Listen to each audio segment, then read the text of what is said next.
Good morning, afternoon, evening, whenever you're watching this. I'm Mr. Koble, and I'm going to do a little read aloud for the Black Death Mastery Task. This is the Black Death History Lab by Liz Wong, and I'm just going to kind of read these exhibits out loud, and you can pause this at any time, go back, etc., etc. As you're watching this, if you need to revisit anything that we read, if you need to understand something again, etc., etc., please work on the questions as this video goes on. Pause it whenever you need to. And before we start, go Padres. All right, so we're going to start with this one. I have to read this sideways. The Black Death swept through towns and villages and killed millions of people in a relatively short period of time. It started in China in about 1346 CE, but had spread to Europe less than 1 year later. Sicily was the first city in Europe to report infection. The first reported cases were reported in October of 1347.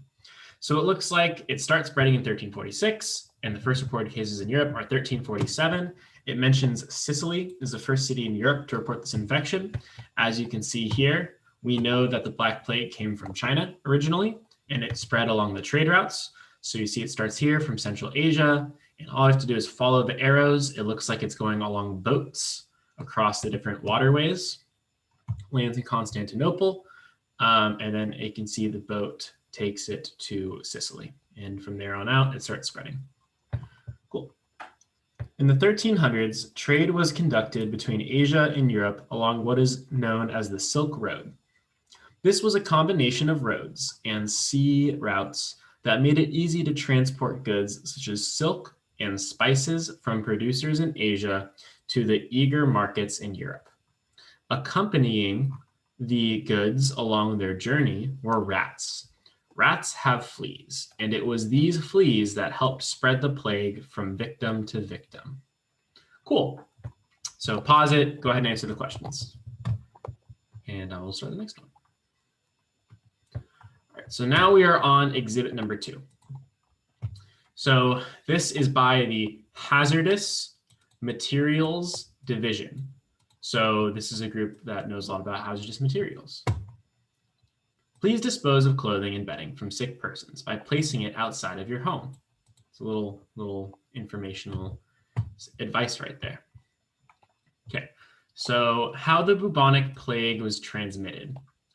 First step, number 1, rat carries plague bacteria. Step 2, flea drinks rat's blood. Step 3, bacteria multiply in flea's abdomen. Step 4, the flea bites the human. And what kind of shirt is this kid wearing? Like, why does his shirt go really high on his neck on one side and then just loosely, around his shoulder on the other? Like, what is this? Some kind of single scoop neck kind of thing? Like, this kid gets his shirts from, I don't know, this kid gets his shirts from the clearance rack at these discounts or something, because this is an interesting, this is a weird kind of shirt. Anyway, flea bites the human. No, step 5, human is infected and has the plague. So that is the original transmission of the bubonic plague, how it originally starts. And then there's more. But wait, there's more. How does it actually affect the person? So you can see the entry is the bite of the infected flea rat. So that is this part. The second part is once you get bitten, it spreads through your lymphatic and systemic systems. Lymphatic is your lymph nodes. Those are this part of your neck, your armpit area, and then your thighs. So when you get sick and the doctor goes like that, he's seeing if your lymph nodes are swollen, because when you get sick, they swell. I don't know what systemic system means. I don't know what that's referring to. Ask Miss Keehan or something. Okay. 3, disease. So after it spreads, you get gross buboes. Those are those black pus-filled sacs on your neck and your arms and everything that are super gross. And your internal organs start to fail, and your internal organs start to hemorrhage, and it's not good. And then step 4 is it exits your body. So you cough, you sneeze, you lick something. I don't know, whatever people do. And it exits your body and it can infect someone else. Okay, so that's the bubonic plague. Those are those gross things that grow on your neck. The other form of it is called the pneumonic plague. And there's also one, I think it's septicemic, it's your blood. But pneumonic kind of sounds like pneumonia. So I'm pretty sure it's going to affect your lungs. So this, you breathe it in. You see step 1 is entry. Step 2 is the actual disease. Pneumonia, look at that. It affects your lungs, 100% mortality, which means you almost always die back then. And then step 3 is once you have it, you're breathing, you're sneezing, you're licking doorknobs. I don't know. And you are highly contagious. Okay. So answer the questions for this one, and we'll move on to the next one. Exhibit 3. So this is a wanted poster with a big old flea on it. The murderous flea for the murder of at least 75 million people. From 1347 to 1351, this little pest has caused the death of an estimated 75 to 200 million people. 1 out of every 3 people died from the Great Plague. This blood-sucking animal would bite a rat, suck out the Yersinia pestis bacteria.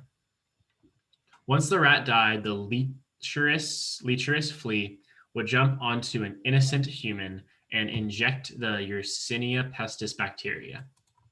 Cool. So that explains how it worked. Pause this, answer the questions as you need to.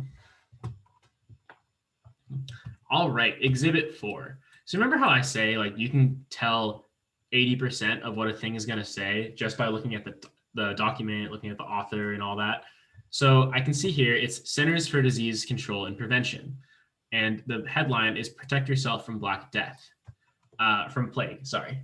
So when I see this, I'm thinking, okay, this is going to be a modern article, so it's set in today, about how to not have the Black Plague spread. Okay. So what is plague? How do people get plague? Common forms of plague. Protect yourself if you live in an area where plague occurs. So I know it's going to be about how to protect myself from plague today. Okay. What is plague?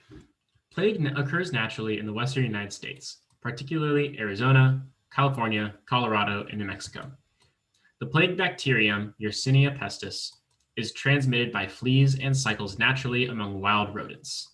Plague can also infect humans and their pets. Hey, we live in the western United States. Your dog could totally get Black Death. Isn't that fun?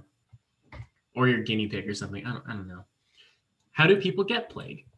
Bites of infected fleas, touching or skinning infected animals such as prairie dogs, squirrels, rats, or rabbits. Hey, there was a squirrel in my yard yesterday. Wonder if he had the Black Plague. Inhaling droplets from the cough of an infected person or animal, especially sick cats. So these kind of things are the things that help spread plague. Common forms of plague. Bubonic plague is the most common form of plague. It usually occurs after the bite of an infected flea. The key feature of bubonic plague is a swollen, painful lymph node, usually in the groin, armpit, or neck. Other symptoms include fever, chills, headache, and extreme exhaustion, aka my average Monday. A person usually becomes ill with bubonic plague 1 to 6 days after being infected. If not treated early, the bacteria can spread to other parts of the body and cause septicemic or pneumonic plague. Septicemic plague occurs when plague bacteria multiply in the bloodstream. Symptoms include high fever, exhaustion, lightheadedness, and abdominal pain. Septicemic plague can quickly cause shock and organ failure. So it looks like septicemic is the blood one, when it grows in your blood, as opposed to growing in your, like, bubonic is your lymph nodes, septicemic is your blood, and pneumonic is probably your lungs. Pneumonic plague occurs when plague bacteria infect the lungs. Symptoms include high fever, chills, cough, difficulty breathing, and coughing up bloody mucus. Gross. Pneumonic plague is almost always fatal if not treated rapidly. If you develop symptoms of plague, see a healthcare provider immediately. Plague can be treated successfully with antibiotics, but an infected person must be treated promptly to avoid serious complications or death. So yeah, you won't die from it today if you catch it. If you're like, oh wow, there's a gross black pus ball on my neck, go to the doctor because you'll be fine. But you gotta go to the doctor. Okay. Protect yourself. Protect you and your family. 1. Eliminate nesting places for rodents around homes, sheds, garages, and recreation areas by removing brush, rock piles, trash, and excess firewood. Basically, don't let rats grow near your house.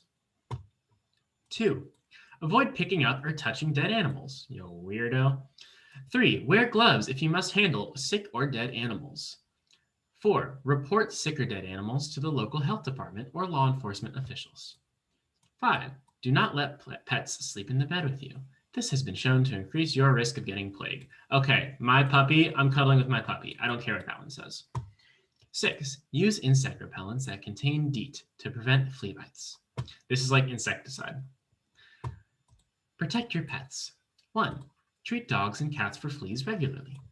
2, keep pet food in rodent-proof containers. 3, take sick pets to the veterinarian promptly.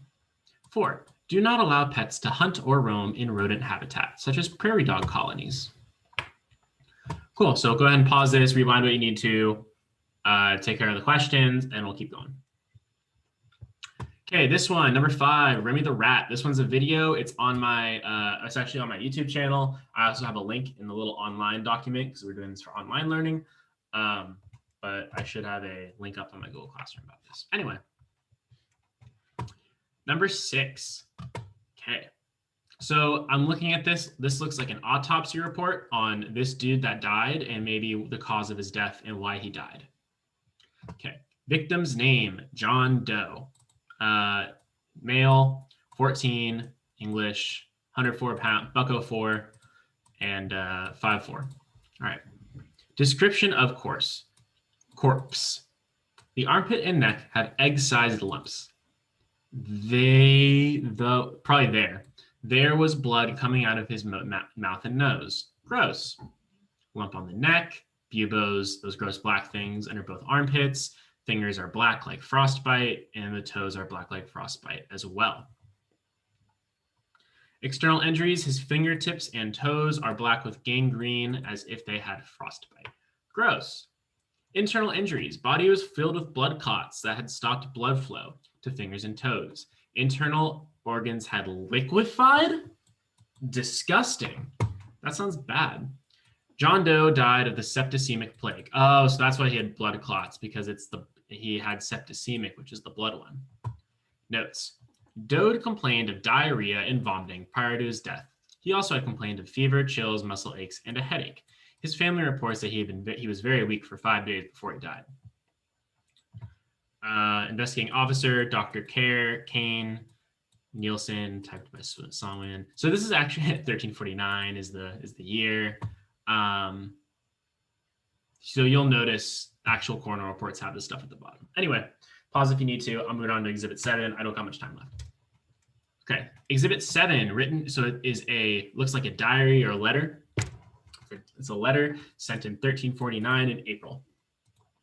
Dear Mom, I'm really scared. Yesterday, there were people dressed in white robes parading through our village. They were saying that this awful disease was sent to us from God.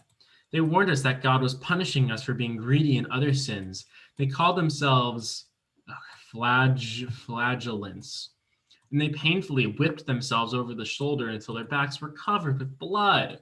Fun. They believe that doing this will show God how sorry they are for their sins, and maybe God will stop punishing them. Can that be true? Some say this great mortality is caused by miasmas. Miasma is bad air that comes from rotting food and animals. Others claim that Jews are to blame. They said that Jews are poisoning water wells so that Christians get sick. There's talk of killing Jews. Okay, that's a straight up conspiracy theory. Like, that was not true. Total, like, something that they totally made up because they had to figure out they didn't know what was causing this Black Death. So they were trying to think of like, oh, well, this is the cause. This is the cause. They were like, humans do this every pandemic where they try to think of like, they try to rationalize what's happening. This just can't be right. I can't believe God would do this to us. I also don't think the Jews are to blame. They wouldn't purposely try to kill us. After all, we have the same God. Either way, I beg you to pray. It may be the only thing that can help protect us. With love, your son, James. And you see the guy whipping himself. Cool. So pause this and answer the questions. We got one more, and I got 2 minutes. So I'm going to go fast. Exhibit 8. The Telegraph. London's premiere. Oh, well, it's going to be blue, guys. Sorry. Premier newspaper. So written in 1350. Ring Around a Rosie, the latest trend. All over Europe, kids are playing Ring Around a Rosie, a new game where students chant the lyrics while holding hands and going around in a circle. At the end of the chant, students all fall to the ground. The chant goes as follows. Ring around the rosies, pocket full of posies. Ashes, ashes, we all fall down, because you all die. While it seems like a harmless game that children are playing, its origins are rather grim. The chant refers to the plague that is tormenting this continent. I think it's supposed to say explain. Let me explain. Ring Around the Rosies refers to the bruises that people would get under the plague-infested skin. Pocketful of Posies refers to the flowers that kids would stick in their pockets to try to prevent the foul air from reaching them. Ashes, ashes refers to the dead bodies being burned after the victims died. We All Fall Down refers to the countless amounts of people dying from the Great Mortality. This children's game seems like an innocent game, and perhaps it is. Perhaps this is the best way kids can come up with to deal with this dreadful disease. Okay, now the plague doctor. The doctor is in. Dr. Thomas King, the leading physician at St. Mark's Hospital, has finally explained why plague doctors are wearing such strange outfits. He explained, we have to wear the mask to keep ourselves free from the poisonous miasmas, or polluted air, that causes the disease. In the beak, we place posies, small dried up flowers, to clean the air we breathe. Mr. King went on to explain that the cane was used to avoid as much contact with patients as possible. Often, people lunge at the doctors to ask for advice. The doctors use the cane to keep the sick away. Get back, and just hitting people with canes. We want to help people, but we have to protect ourselves as well, Dr. King explained. Quarantine. Quarantine comes from the Latin word quaranta, which means 40. Sick people were placed in quarantine for 40 days where they would be isolated from healthy people in the hopes of the illness from stopping spreading. I think there's a little mess up there. All right, cool. So that's it. Answer the questions and you got your paragraph to go on who or what caused the spread of the Black Death. Rewatch this as many times as you need to. Slow it down in the little settings, whatever you got to do. Thank you very much. Go Padres, as always. Let's go Dads. Have a good day.